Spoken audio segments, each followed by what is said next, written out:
Hey, my name is Chase Nicholson. Welcome to my YouTube channel. In this video, I want to talk about the biggest official drop in house prices since I've been running this channel in the last few years. This is a significant drop and it really is going to impact the market. I'm going to talk about why this has happened, who this data is from, should we be concerned that more is on the way, and much, much more. Now, if you're new around here and you haven't done already, do make sure you subscribe to the channel over there and hit that bell notification. We're on the way to 44,000 subscribers, which is crazy. By subscribing, you'll get all the latest house price news, interest rate news, and you'll get property investing tips and much, much more. And let's get some views on this video. How do we do that, you ask? Simple. Smash like, tick or like, do something to that like button. That really helps with the YouTube algorithm and that's really helped the channel grow. So thank you to everybody that does that.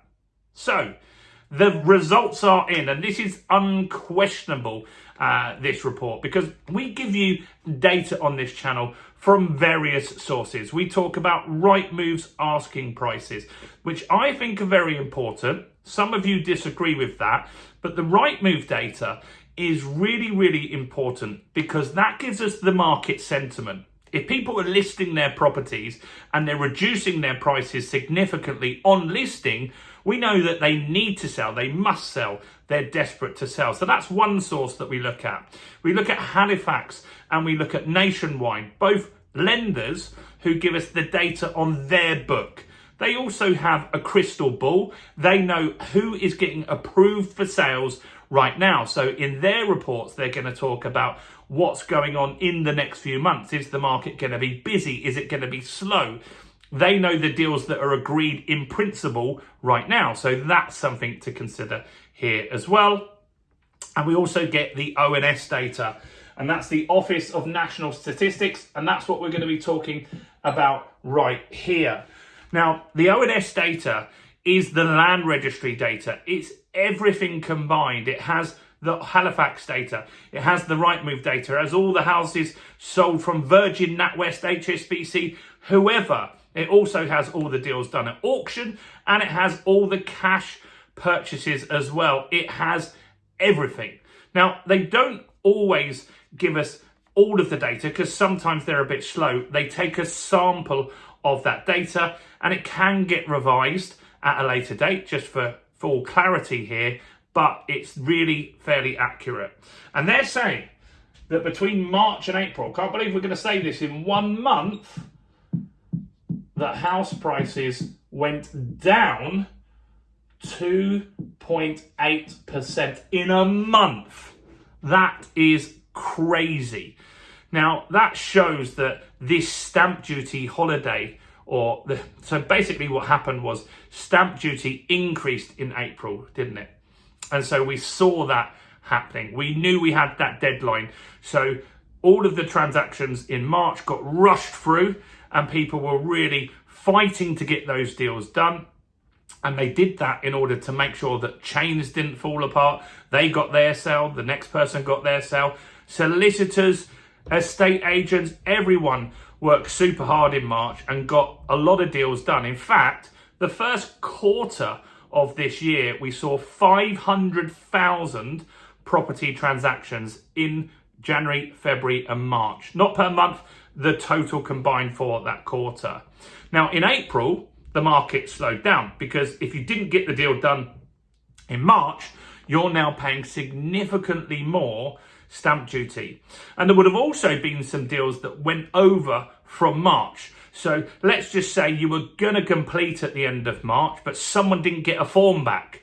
Then that deal didn't go through. And now you're going to be buying the property, but because the seller didn't do something on time, you've now got a bigger stamp duty cost. You would probably negotiate very hard to get a discount or pull out of the deal at that point. And so there would have been a little bit of that because people would have been saying, well, now I've got to pay more for this property. I want a discount. Now, this last happened in 2021 and we had something similar. So we had a stamp duty holiday during the pandemic that ended in 2021.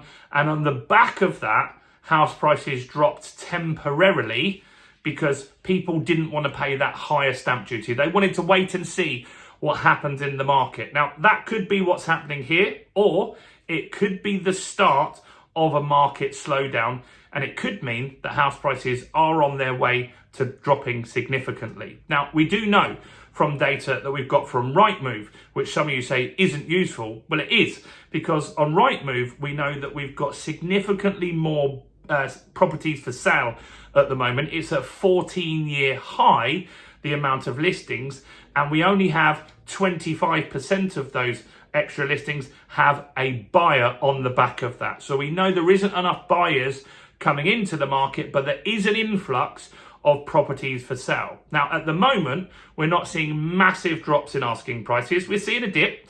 We have seen in some areas where house prices, asking prices have gone down in a month 0.3%.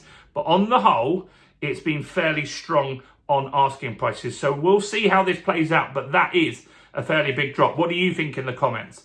Next, I want to go through some of the areas where they're going to tell us, did I give you the actual house price? No, the average house price at the moment, I haven't given you.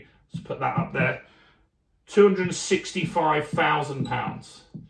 So £265,000 is the average sold price in the UK. Now, asking prices, when you see on Rightmove and places like that, will be higher because there's lots of mansions on there. For example, there's properties in central London for 80 million that massively bring up the asking price, but they've been for sale for 10 years and they're struggling to actually get that deal done.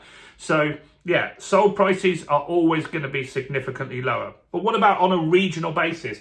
What's done well in the last year according to the ONS? Well, Northern Ireland's been the strongest. We've heard this month in, month out. They've been up 9.5% on average in Northern Ireland, which is strong. That's a really decent market there. Scotland has also done well.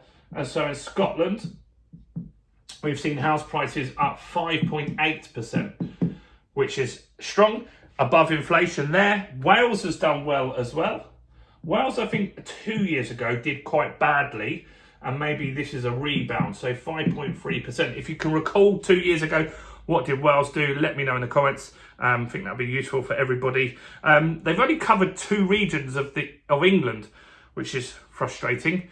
But let's look at the 2 strong. We've got the strongest and the weakest. So the northeast has been the strongest in the UK, 6.4%. Now, that makes sense. And that does make sense that that could continue this year because the northeast is less hit with stamp duty. First time buyers can get no stamp duty up to 300 grand. It's quite easy to find a house or a big flat in the northeast for less than £300,000.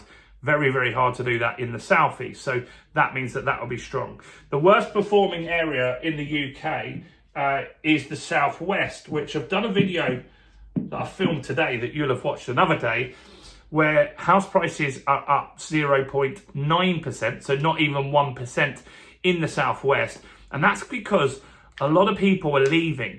A lot of people are leaving because councils have doubled council tax on second homes and Airbnb properties. I've done a video on is Airbnb dying? Go and check that out. And you'll also see that, look, that is below inflation. So in real terms, house prices are actually down in the southwest. So what do you think about this? Frustrating to not get the southeast data and the northwest, but it is what it is. Look, the ONS is the official data. Yes, it can be revised, but it gives us a fairly strong indication that the stamp duty increase has had a bit of a hit on house prices. Do you think that's going to continue? I'd like to know in the comments. Do smash like and subscribe and check out all the other content as well on the channel, including this video right here.